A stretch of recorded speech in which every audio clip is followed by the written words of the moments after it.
Laptop আছে, mobile আছে, সিম আছে এবং সবচেয়ে অবাক হওয়ার বিষয় হচ্ছে এই যে সিমগুলো, এই প্রত্যেকটা সিমে কিন্তু বিকাশ অ্যাকাউন্ট আছে, নগদ অ্যাকাউন্ট করা আছে এবং রেজিস্ট্রেশন করা আছে। মজার বিষয় হচ্ছে এই তিনজন ব্যক্তির কেউ কিন্তু ইউজার না, এটা কোনো একটা জায়গা থেকে এই সিমগুলোকে রেজিস্ট্রেশন করে বিকাশ অ্যাকাউন্ট খুলে, নগদ অ্যাকাউন্ট খুলে এটা আনা হয়েছে এবং এই সিম দিয়ে এই প্রতারক চক্র এই যে টাকাগুলো ট্রান্সফার করা কাজগুলো এখান থেকে করে। তাদের এখানে যে কম্পিউটার আমরা ল্যাপটপ দেখতে পাচ্ছেন, এই ল্যাপটপ এবং এই মোবাইল এর মাধ্যমে তাদের যে সিস্টেম আছে, সেই সিস্টেমের মাধ্যমে গ্রাহকদের অথবা যে কোনো মানুষের যে পার্সোনাল যে মানে ডাটা, দ্যাট ইজ তার কোনো ব্যাংকে যদি তার কোনো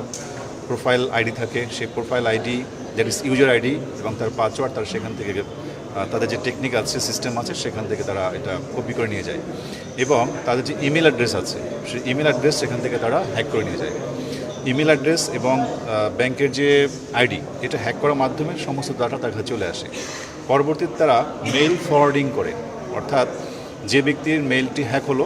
সেটা তার অন্য একটা মেইল আইডিতে হ্যাক করে নেয়, ফরওয়ার্ডিং করে নেয়। ফরওয়ার্ডিং করলে যখন ওই মেইলে ব্যাংক থেকে যখন কোনো মেসেজ আসে, সাপোজ আপনি যখন টাকা জমা করবেন তখন মেসেজ যাবে যে ডিপোজিট হলো, অথবা আপনি যখন টাকা মানে অন্য কোথাও ট্রান্সফার করবেন তখন তার কাছে মেসেজটা চলে আসবে, মেল চলে আসবে। ওই মেল থেকে সে বুঝবে যে আপনি টাকাটা ডিপোজিট করেছেন। তখনই সে কিন্তু তার ওই যে আগে থেকেই তার হ্যাককৃত অ্যাপস এবং মেইল এর মাধ্যমে পাসওয়ার্ড দিয়ে সে টাকাগুলো এই যে বিকাশ নগদ যে নাম্বারগুলো আছে এটার মাধ্যমে সে ট্রান্সফার করে ফেলবে।